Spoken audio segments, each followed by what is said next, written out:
Hello and welcome to Ranked Rambles. This one is going to be a look at Ixalan, well, Lost Caverns of Ixalan. Particularly 5 cards I'm looking forward to playing with. Now, these are all from the main set. I did look through the commander set, however, the unique thing we have here with this commander set is it's basically 3 tribal decks. And tribal decks are great, but obviously they don't work very well with a Niv-Mizzet style strategy. So apologies for the bunged up station of my nose, but let's go into it. And these are in no particular order. I'm just going to talk about 5 that I'm interested in. First, we're going to have Molten Collapse. It's 1 black and red for a sorcery. Choose one. If you descended this turn, you may choose both. You descend if a permanent card was put into your graveyard from anywhere. Destroy target creature or planeswalker. Destroy target non-creature, non-land permanent with mana value 1 or less. So, this is Dreadbore upgraded. It's basically Dreadbore with a potential to also be a kind of Witherbloom command. I've said multiple times, you should never underestimate the ability of choice cards. The fact that, here's the deal with this can pick off obviously any creature or planeswalker, but you know, it kills a Witch's Oven, it can kill some Piffing Needles, it can kill other things. It's a very strong, versatile card, and obviously with the fact that we don't have Dreadbore printed on Arena, I think this is going to be like main play in Explorer. And yes, I do believe this will probably take the place of Dreadbore in Pioneer and maybe in older formats, because if you are playing Dreadbore, why would you not play this strictly upgraded card? I'm also excited to play in Legacy. I've actually been playing a lot of casual Legacy recently with a Niv-Mizzet build that I'm going to show off later. And it's very messed up that I'm having more interactive back and forth fun games in a format like that than I am in actual Modern. That's a rant for a different video, so let's move on. Next we have Abuelo Ancestral Echo. 1 a white and a blue for a legendary creature spirit, flying, ward 2.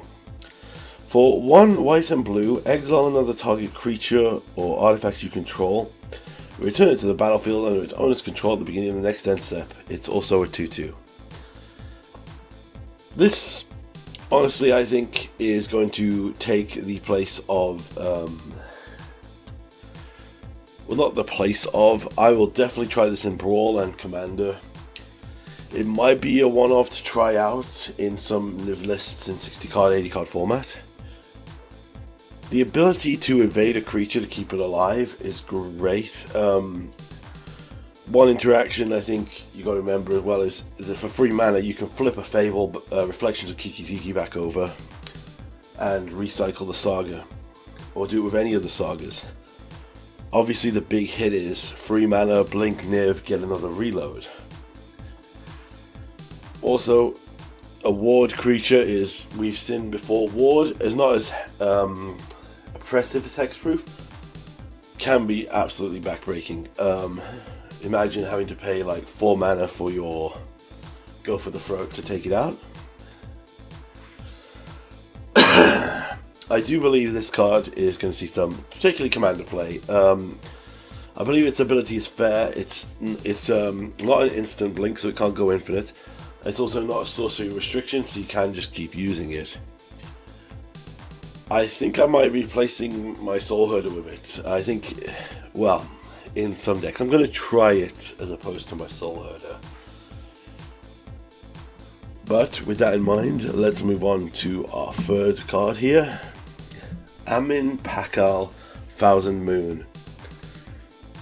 1 a red and a white for a legendary creature human soldier, a 1/2 with, whenever you attack with 1 or more non-gnome creatures, put a 1/1 counter on Amin Pak, then create X 1/1 colorless gnome artifact creatures that are tapped and attacking, where X is the number of 1/1 counters on Amin Pakal. Excuse me. This is a pure commander card, and ironically, anyone who knows higher power commander will say That sounds kind of a little bit like a Nagila, a slightly fixed Nagila, which I think it is. But I am 100% looking forward to playing this in my experience deck. If anyone has seen me play this on the channel, it's basically all the XP cards from the older commander sets and some of the new ones. The deck literally plays Azuri, Merin, the new Phoenix from March of the Machine, Otari I think it is, and there's some great synergies in there. For example, one of my favorites is Azuri on the field with the Phoenix. You attack with the Phoenix, you'll make a number of 2/2s which will trigger Azuri. This is another card that will trigger Azuri. So we play Amit Park and say we've got 5 XP and Azuri's on the field. We move to combat. Azuri will put all the counters on Amit Park. Then we attack with something, say the Azuri. She will then get a 1/1 counter, go up to 6, create 6 1/1s, triggering Azuri, giving us 6 more XP. So basically she is another, let's double the number of experience counters we have. Now obviously there's also synergies maybe in the generic token deck. I'm going to have to look at my list there and see if I can slam her in there. Maybe my 1/1 counters deck. There's a lot of fun I could have with this card. But as I said before, strictly a commander card. I feel this is a fixed version of an Nagila for commander. We'll then move on to our 4th card pick here, Quintorius Khand. So our first Planeswalker under the new design philosophy, Reload, where we are going to have only 1 Planeswalker a set. So this is our first multicolored Planeswalker under the new design philosophy. He is 3 red and white for a legendary Planeswalker Quintorius. Whenever you cast a spell, this is his static ability. Whenever you cast a spell from exile, Quintorius deals 2 damage to each opponent and you gain 2 life. +1, create a free 2 red and white spirit creature token. -3, discover 4. I have things to say about discover. It is basically Cascade. Discover 4 means if you activate his ability, you will exile the top card of your deck until you hit a spell with 4 or less mana. Then, because they fixed Cascade, you then have a choice to either cast it or put it in your hand. So, yeah, they fixed it because we made it better. Because, you know, we don't have an issue with Cascade in several formats at the moment.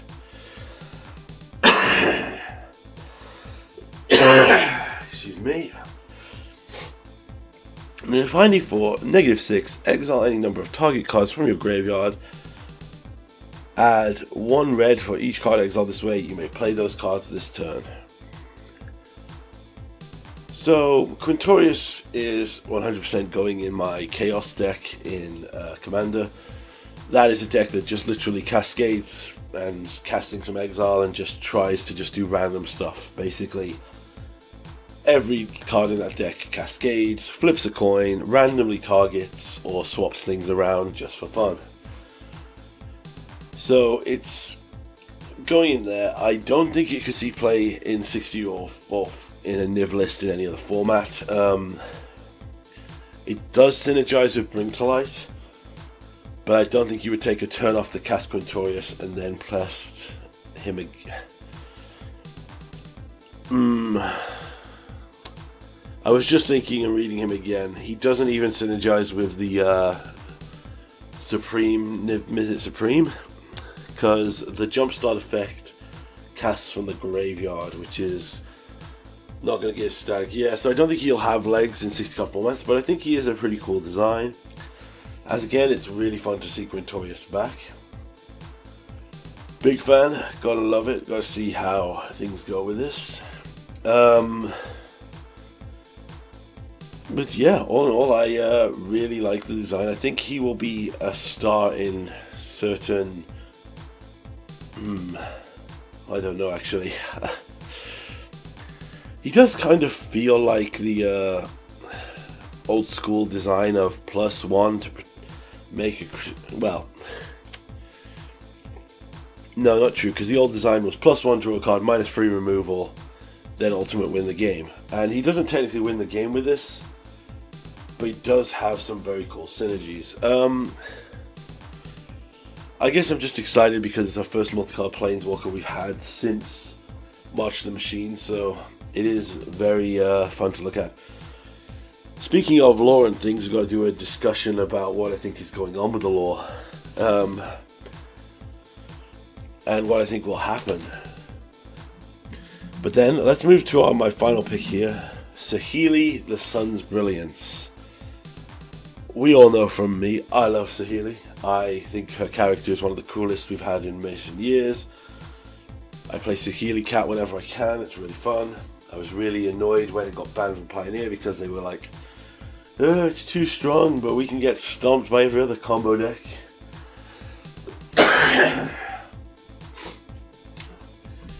So, Saheeli the Sun's Brilliance is red and blue for a legendary creature, Human Artificer, 2/2. With the activated ability of blue and red, tapper, create a token that's a copy of another target creature or artifact you control, except it is an artifact in addition to its other types. It has haste, sacrifice it at the beginning of the end step. So, it's basically Saheeli's -2. So a lot of people will be going, well, is there any way we could make this go infinite with our current list? Because everyone wants to go infinite. And while infinite is definitely a really good thing, and there are some lines, for example, if you pair Saheeli with the Village Bellringer in all the formats, and just make a copy of that, with some mana dorks out, you'll just go infinite there. Same is true with the Intruder Alarm synergy. I mean, yeah, that's the basic line. But I think a lot of people dismiss a lot of people just dismiss the just general value of just copying the creature. One example is, you know, solid ETBs, copy a Niv-Mizzet. One line that I would like to try, maybe in Pioneer or other formats, is put her into play and copy obviously a Niv, but we could also copy a Yorion, blink the whole board, remove everything we have to. The key thing as well with Saheeli is similar to Albero, she is not a sorcery speed restriction. So there are plenty of lines you could make where, example, you go, oh okay, let's put Saheeli on the field with an activation up, and when they try to remove her, let's copy Yorion and blink the whole board, or let's copy a creature that can protect her. Let's, you know, get value out of it by copying a Wandering Mind. There is so many lines here that just generic value, I think, is way better than what people realize. But yeah, she is probably the most card I'm most excited to play with. I mean, I'll throw in a ton of like decks just to try her out. I don't think she will be inherently as broken as her Planeswalker counterpart. Like, we obviously can't go infinite with the Displacer Kitten or the Felidar Guardian. I mean, oof. Off the top of my head, one of the lines I would like to try would be, let's say, Saheeli with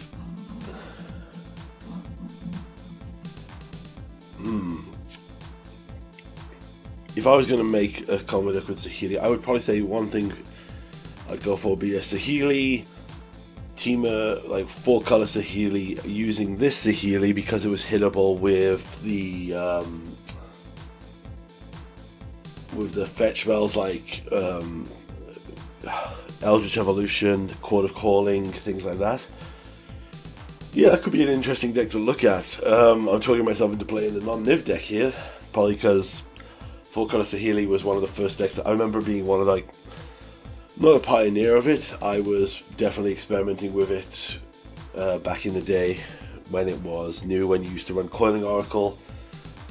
I mean, I remember the minute they revealed Lotus Cobra in that deck and the synergies that had, I was like grinding that out, trying to make it better. Oh, I'm in danger of falling into an old relationship here, so let's move on and save one last one I'm going to talk about here. Well, not a gold card, it is possibly one thing I've learned from Beanstalk and a few other decks here is we've got to talk about an obligatory other card that could just see play. Huatli, the Poet of Unity, is 2 and a green for 2/3 legendary human warrior bard. When she enters the battlefield, we search a library for basic land, reveal it and put it into our hand, then shuffle. Pretty good, you know, creature finds us a land, helps us sort out our next land drop. She also has the ability of free and then a Boros hybrid and a Boros hybrid. Exile her, then return her to the battlefield transformed under her control, activate only as a sorcery. Roar of the Fifth People. It's a saga. Chapter 1, make 2 free dinosaurs.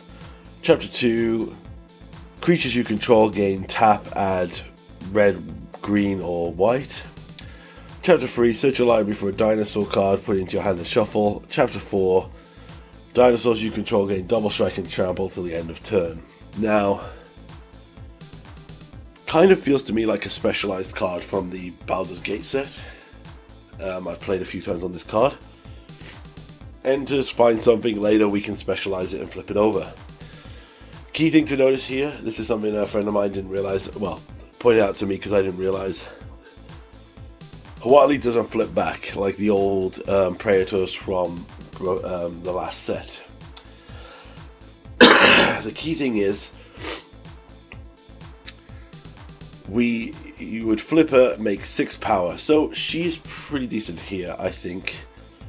You play her, she finds you a land, and you know she's ramp that has a late game ability. One example I would say is Path of the World Tree. I used to play that way. It was 2 mana, finds you a land, then late game you can crack it to get a creature, draw a couple of cards.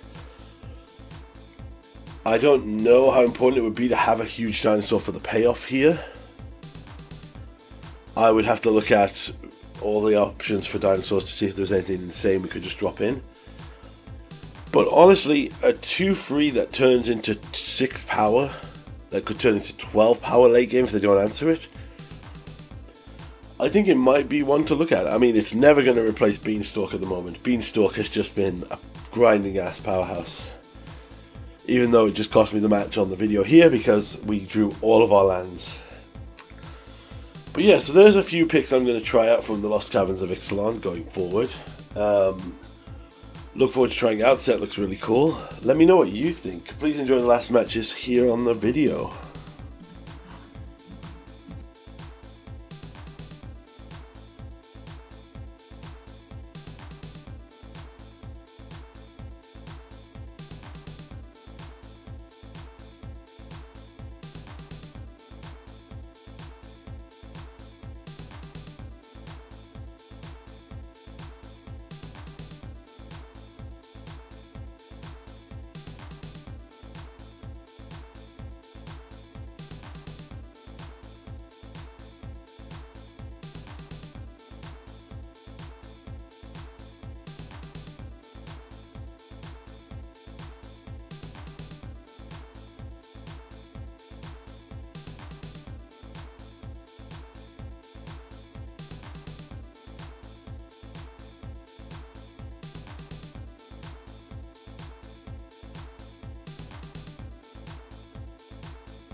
Reload!